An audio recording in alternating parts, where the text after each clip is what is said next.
Story देख रहे हैं आप और मैं हूं श्रुति चौबे आपके साथ। आज के बुलेटिन में देखेंगे विधानसभा के चौथे दिन कैसा रहा सदन का माहौल, जानेंगे नीतीश और भाई वीरेंद्र के बीच क्यों हुई झड़प, देखेंगे विपक्ष ने बुलडोजर बाबा का नाम किसे दिया है, साथ ही बिहार के गोपालगंज जिले से गैंग्स ऑफ वसेपुर जैसा माहौल दिखा। लेकिन खबरों की ओर बढ़ने से पहले नजर डालते हैं आज की हेडलाइंस पर। बिहार विधानसभा में चौथे दिन गर्मा गई बहस। भाई वीरेंद्र से टकरार के बीच नीतीश कुमार ने गिनवाई विकास की उपलब्धियां, पीएम मोदी के योग्यता का किया जिक्र और कहा अब ना कभी इधर जाऊंगा ना उधर। शिक्षा, स्वास्थ्य, रोजगार पर बड़े सुधारों का दावा। बिहार विधानसभा में बुलडोजर राजनीति पर हंगामा। राजद विधायक कुमार सर्वजीत ने उप मुख्यमंत्री सम्राट चौधरी को दिया बुलडोजर बाबा का नाम। गरीबों के घर तोड़ने का लगाया आरोप। सदन में सत्ता और विपक्ष के बीच हुई तीखी नोकझोंक। राउज एवेन्यू कोर्ट ने लैंड फॉर जॉब केस आरोप तय करने का फैसला 8 दिसंबर तक टाला। लालू परिवार पर अगली सुनवाई टिकी। सीबीआई ने रतलाम रेल मंडल के 5 कर्मचारियों का रिकॉर्ड भी तलब किया। यूजीसी नेट दिसंबर 2025, 31 दिसंबर से 7 जनवरी तक ऑनलाइन परीक्षा। 85 विषयों में 3 घंटे का सिंगल पेपर। शेड्यूल और एडमिट कार्ड जल्द होंगे जारी। एनटीए ने छात्रों को वेबसाइट पर अपडेट देखने की सलाह दी। गोपालगंज मॉडल अस्पताल का पोल खुला, वीडियो वायरल। करोड़ों की लागत वाली मल्टी स्टोरी बिल्डिंग घंटों अंधेरे में डूबी। डॉक्टरों ने मोबाइल की टॉर्च से किया इलाज। ओटी से इमरजेंसी तक बिजली गायब। मरीज भटके और प्रबंधन पर उठे बड़े सवाल। तो ये थी आज की हेडलाइंस। आइए अब खबरों को समझते हैं विस्तार से। बिहार विधानसभा के शीतकालीन सत्र के चौथे दिन सदन का माहौल काफी दिलचस्प रहा है। राज्यपाल के अभिभाषण पर चर्चा के दौरान मुख्यमंत्री नीतीश कुमार ने नए विधायकों को बधाई दी और कहा कि बिहार के विकास में प्रधानमंत्री मोदी का बड़ा योगदान है। नीतीश कुमार ने विकास योजनाएं गिनवाया और विपक्ष पर हमला करते हुए कहा कि अब कभी इधर उधर नहीं जाऊंगा। आइए देखिए पूरी रिपोर्ट। विधानसभा में आज मुख्यमंत्री नीतीश कुमार और राजद विधायक भाई वीरेंद्र के बीच अचानक बहस हुई। सत्ता पक्ष ने समर्थन दिखाया, विपक्ष शांत रहा, जिस पर सीएम ने जवाब दिया और विकास कार्यों का हवाला किया। अरे भाई, अरे सब के लिए फायदा है। अरे भाई, अब हम तो 2 बार, अब तो थोड़ा आपको रखे हुए थे तो कितना हम कमा किए थे। आप तो सब मेरा बतवा मान लेते थे, अब बाद में गड़बड़ की है तो हम तो छोड़ दिए, अब कभी नहीं जाएंगे। इतना काम किया है तो आप कहा नहीं करेंगे। आपको कौन चीज बना था, तो इतना जो काम हुआ है तो आपको भी याद रखिए, समझ गए ना। तो इन्हीं शब्दों के साथ बाकी सब कर रहे हैं ना, हाथ उठा के बताइए। सीएम ने बताया कि शिक्षा, स्वास्थ्य और रोजगार में बड़े सुधार हुए हैं। स्कूलों और शिक्षकों की संख्या बढ़ी है। स्वास्थ्य सेवाओं में लोगों का भरोसा बढ़ा है। सड़क और कनेक्टिविटी बेहतर हुई है और राज्य में शांति बनी हुई है। नीतीश का संदेश है, बिहार अब विकास और सुधार की नई दिशा में आगे बढ़ रहा है। विधानसभा में आज का सत्र काफी गहमागहमी वाला रहा है, जहां सत्ता और विपक्ष के बीच बुलडोजर कार्रवाई को लेकर जोरदार बहस देखने को मिली। यहां तक कि कुमार सर्वजीत ने उन्हें बुलडोजर बाबा की उपाधि तक दे दी। चलिए देखते हैं पूरी खबर। बिहार विधानसभा में आज बुलडोजर एक्शन का मुद्दा पूरी तरह हावी रहा।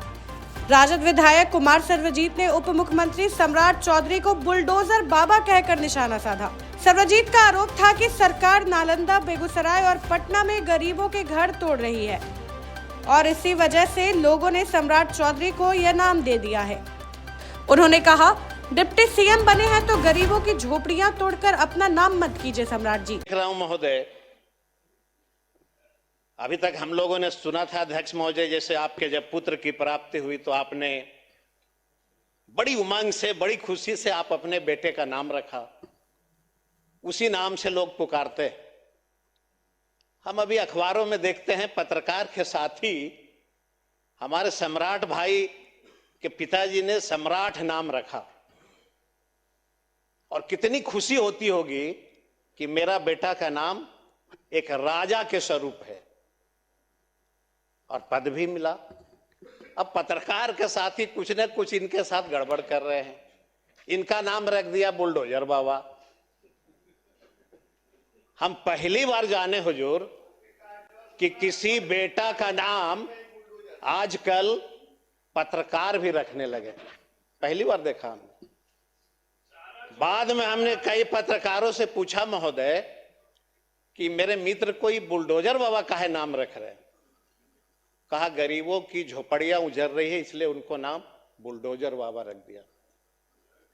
हमने कहा कि भाई अच्छा काम करते हैं, हमारे मित्र का सीआर खराब करना चाहते हैं। बेचारे अभी तुरंत गृह विभाग मिला है, तुरंत डिप्टी सीएम बने हैं और आपने तुरंत बुलडोजर बाबा नाम रख दिया। हमारा इच्छा है महोदय कि अगर हमारा भाई डिप्टी सीएम बने तो गरीबों का झोपड़ी उजाड़ करके अपना नामांकन नहीं होने दीजिए, हम यही आपसे गुजारिश करें। गैंग्स ऑफ वासेपुर जैसा दृश्य इस बार बिहार के गोपालगंज के मॉडल अस्पताल से निकल कर आया है, जहां करोड़ों की लागत से बने अस्पताल में मरीजों का इलाज मोबाइल की टॉर्च की रोशनी से होता दिखाई दिया है। चलिए देखते हैं पूरी खबर। गैंग्स ऑफ वासेपुर का वो दृश्य आपको याद होगा जब सरदार खान अपने बेटे को लेकर अस्पताल जाता है और वहां लाइट कट जाती है और टॉर्च की रोशनी की मदद से उसका इलाज होता है। ऐसा ही हालत बिहार के गोपालगंज के मॉडल अस्पताल का है, जहां करोड़ों की लागत से बने अस्पताल में मरीजों का इलाज मोबाइल की टॉर्च की रोशनी से किया जा रहा है। गोपालगंज के सदर अस्पताल की मल्टी स्टोरी मॉडल बिल्डिंग को लेकर बड़े बड़े दावे किए जाते हैं। बेहतर ओपीडी, अत्याधुनिक ओटी, महिला वार्ड और एक्सरे अल्ट्रासाउंड की सुविधाएं। लेकिन सोशल मीडिया पर वायरल कुछ ताजा वीडियो ने इन दावों की पोल खोल दी है। वीडियो में साफ दिख रहा है कि अस्पताल अंधेरे में डूब गया है।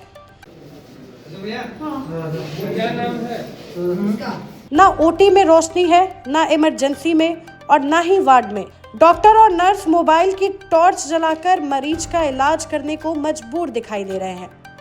अब सवाल ये है कि क्या स्वास्थ्य व्यवस्थाओं पर करोड़ों खर्च करने के बावजूद बिहार में ये बदहालत स्थिति कब तक जारी रहेगी और इसका जिम्मेदार कौन है?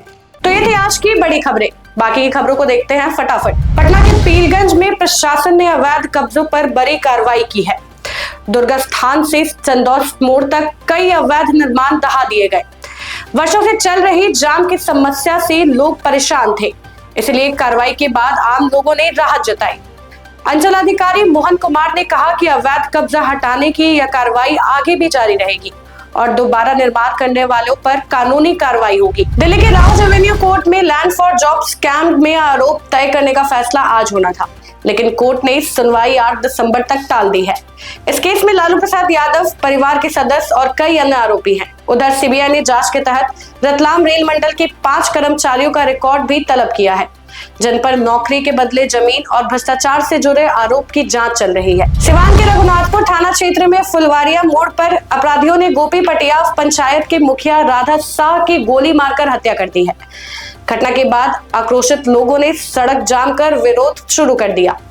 आरोपियों की गिरफ्तारी की मांग हो रही है। पुलिस ने मामला दर्ज कर लिया है और छापेमारी शुरू कर दी है, जबकि हत्या के कारणों का अब तक कुछ भी पता नहीं चल सका है। पटना में सत्र 2026 से 27 के लिए एडमिशन प्रक्रिया शुरू हो गई है। लोयला हाई स्कूल और डॉन बॉस्को स्कूल ने केजी नर्सरी से लेकर हाई क्लास तक के एडमिशन फॉर्म जारी कर दिए हैं, जो 30 दिसंबर तक मिलेंगे। अभिभावक फॉर्म स्कूल काउंटर या वेबसाइट से ले सकते हैं। अन्य निजी स्कूल भी जल्द ही एडमिशन शुरू करने वाले हैं। यूजीसी नेट दिसंबर 2025 की परीक्षा 31 दिसंबर से 7 जनवरी तक ऑनलाइन मोड में आयोजित होगी। उम्मीदवार जल्द ही अपना परीक्षा शेड्यूल और एडमिट कार्ड ugcnet.nta.nic से डाउनलोड कर सकते हैं। इस बार 85 विषयों की परीक्षा होगी, जिसमें 3 घंटे का एक ही पेपर होगा। एनटीए ने छात्रों से जरूरी दस्तावेज साथ रखने और वेबसाइट पर लगातार अपडेट देखने की अपील की है। समस्तीपुर के सदर अस्पताल में एड्स जागरूकता कार्यक्रम के दौरान एक एनजीओ कर्मी ने नारा लगाया, जब पति हो आवारा तो कॉन्डम ही सहारा। नर्सिंग स्कूल की छात्राओं से भी ये नारा दोहराया गया, जिसका वीडियो अब सोशल मीडिया पर वायरल हो रहा है। सिविल सर्जन ने कहा कि यह नारा लोगों को सरल भाषा में संदेश देने के लिए लगाया गया था और इसका स्वास्थ्य विभाग से कोई संबंध नहीं है। पटना के जयप्रकाश नारायण इंटरनेशनल एयरपोर्ट पर यात्री सुविधाओं को बेहतर बनाने के लिए 3 नए एयरोब्रिज 31 दिसंबर से चालू होंगे। इससे विमान में चढ़ने उतरने की प्रक्रिया आसान होगी, टर्मिनल में भीड़ कम होगी और सुरक्षा में तेजी आएगी। प्रशासन का कहना है कि यह कदम एयरपोर्ट को उच्च अंतर्राष्ट्रीय मानकों के करीब लाएगा।